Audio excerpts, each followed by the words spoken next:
اے پروردگار عالم مجھے نیک صالح اولاد دے دیجئے۔ صرف اولاد مل جانا یہ ہمارے لیے فتنہ، امتحان اور آزمائش ہے، لیکن کسی بھی انسان کے لیے مولا کریم کا سب سے بڑا فضل اور کرم انسان پر یہ ہے کہ اسے نیک صالح اولاد مل جائے، ایسی اولاد مل جائے جو ماں باپ کو جوتے مارتی پھر رہی ہو، ماں باپ کو گالیاں دیتی پھر رہی ہو، ماں باپ کی بے ادبی کرتی پھر رہی ہو۔ ایسی اولاد کی کوئی ضرورت نہیں ہوتی، اور لوگ تنگ ہو کر کہہ بھی نہیں ہوتے ہیں کہ ایسی بے ادب اولاد سے، ایسی گستاخ اولاد سے بہتر تھا نہ ہوتی۔ لیکن اولاد مانگتے وقت ہم کہاں جاتے ہیں؟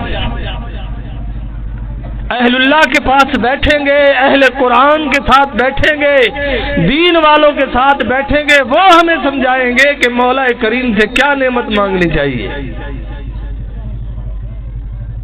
کتنے لوگ آتے ہیں کہتے حضرت دعا کر دو اللہ اولاد دے دے، بس نہیں، یوں کہنا چاہیے کہ حضرت دعا کر دیں کہ اللہ نیک صالح اولاد دے دے۔ جناب ابراہیم علیہ السلام نے جس طرح دعا مانگی، رب ہب لی من الصالحین، مولا کریم مجھے نیک صالح اولاد دے،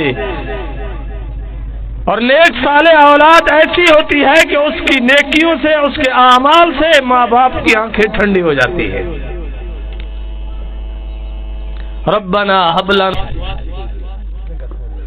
قرۃ اعین، فرمایا آنکھوں کی ٹھنڈک، وجعلنا للمتقین اماما، نیک لوگوں کے لیے پیشوا ہو ہماری اولاد۔ مولا کریم سے ایسی اولاد مانگنی چاہیے۔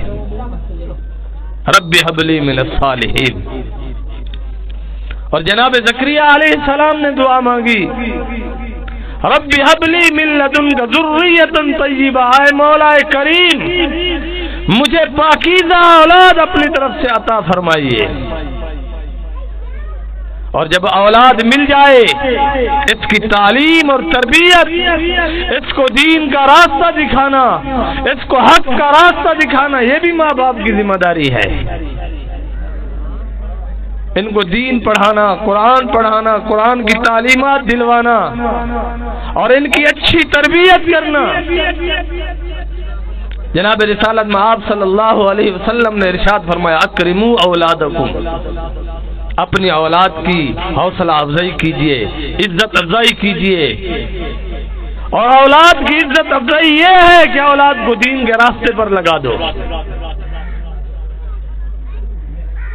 لوگ کہتے ہیں حضرت صاحب مولوی بن گئے تو کہاں سے کھائیں گے؟ مولوی بن گئے تو معاشرے کے اندر رہتے ہوئے اپنا روزگار کیسے چلائیں گے؟ تو میں آپ کے سامنے زندہ مثال ہوں۔